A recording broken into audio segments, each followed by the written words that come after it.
Alors entends mon cœur, mon esprit qui te Bonjour chers frères et sœurs en Christ, loue. c'est une grande joie pour moi de parler de la part du Seigneur. Voilà, je suis Michael Boguy, je suis serviteur du Dieu vivant, éternel, le roi des rois.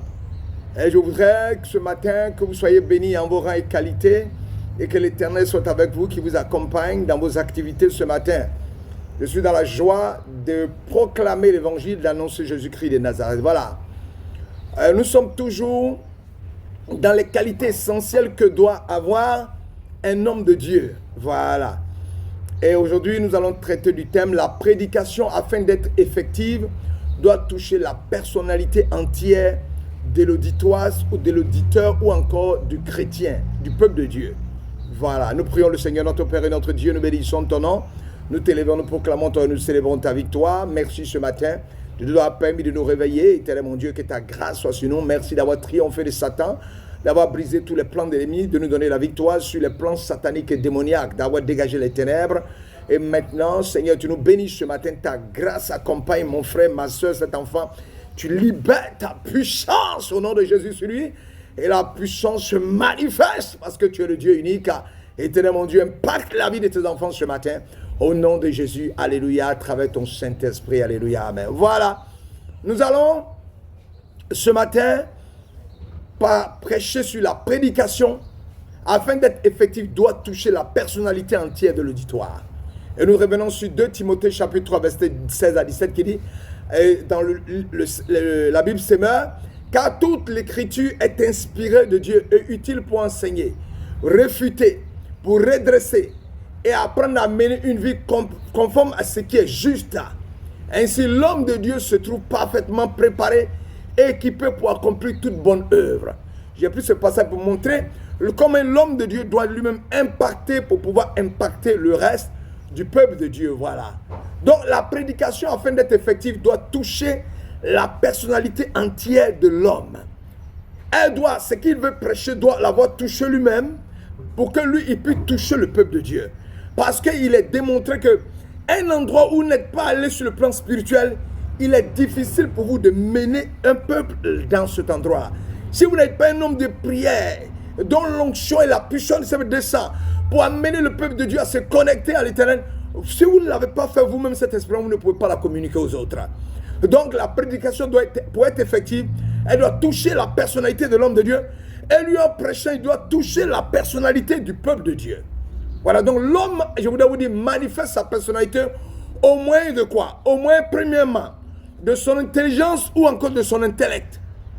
Parce que c'est l'élément qui permet à l'homme d'acquérir, de retenir et se faire part de sa connaissance. Voilà. C'est-à-dire que ça lui permet d'acquérir des connaissances, de les retenir et de partager ces connaissances-là. Donc l'homme, il a besoin d'être rempli. Sa personnalité doit être touchée par la parole de Dieu. Il doit avoir acquis un certain nombre de connaissances. Il doit avoir acquis un certain nombre de connaissances, comme il le dit.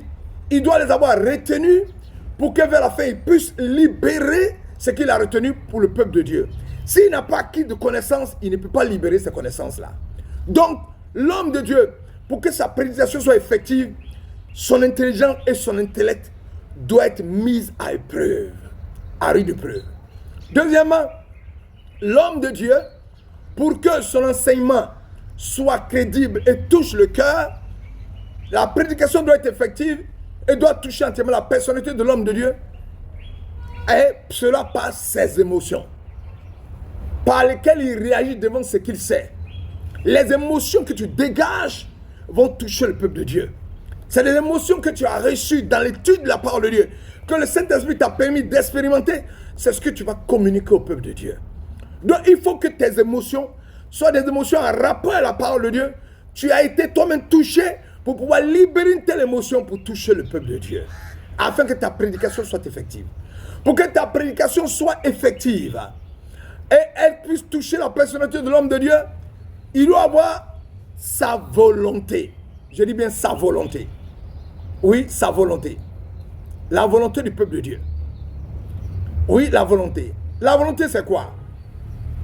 La volonté, c'est ce qui aide à préciser, à accomplir sa détermination.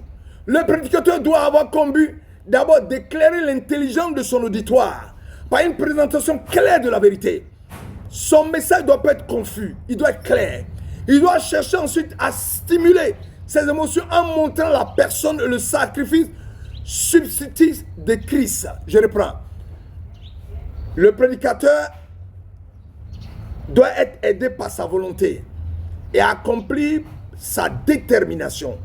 Le prédicateur doit avoir comme but d'abord d'éclairer l'intelligence de son auditoire, c'est-à-dire du peuple de Dieu, par une présentation claire de la vérité. Son message ne doit pas être confus, il doit être clair. Il doit chercher par la suite à stimuler ses émotions en montrant la personne et le sacrifice substitut de Jésus-Christ, ainsi que l'atrocité que Christ a traversée et les conséquences du péché. C'est comme ça qu'il peut toucher l'auditoire. Il faut ensuite faire appel à sa volonté en lui demandant au nom de Jésus-Christ d'avoir une soumission sans condition aux exigences de Christ, une acceptation de Christ comme son propre sauveur, une reconnaissance de Christ comme le Seigneur de sa vie. Parce que quand vous prêchez, c'est Christ que vous devez présenter. C'est la tragédie, le drame qu'a traversé Christ que vous devez présenter. Et ce drame, vous devez le montrer afin que le peuple de Dieu soit touché. Et vous devez montrer que c'est nous qui devons en principe subir ce drame-là. Mais Jésus a accepté d'être substitut, de prendre notre place et de mourir pour nous à cause de nos péchés. Donc, a dit au peuple, c'est à cause de nos péchés que Christ est mort.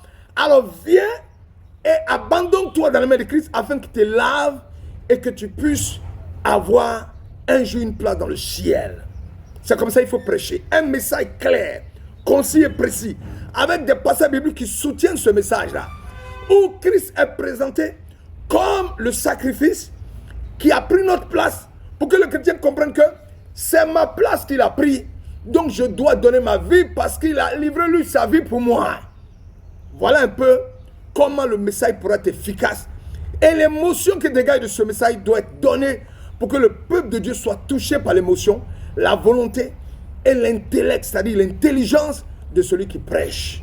C'est comme ça seulement que la prédication peut être effective et elle puisse toucher la personnalité entière de l'auditoire, c'est-à-dire les frères en Christ.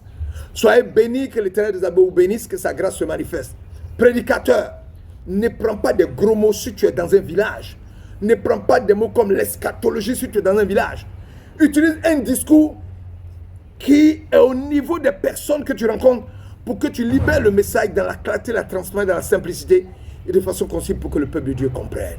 Que l'Éternel te bénisse, que sa grâce soit en toi, que Dieu t'accompagne dans ton ministère. Père, bénis-nous ce matin et touche le cœur de mon frère. Merci de m'avoir édifié les frères. Que ta grâce soit manifestée à jamais au nom puissant de Jésus-Christ de Nazareth. Alléluia, amen. Oh, excellente journée en vos grâces et des qualités dans le nom puissant de Jésus. Alléluia, amen.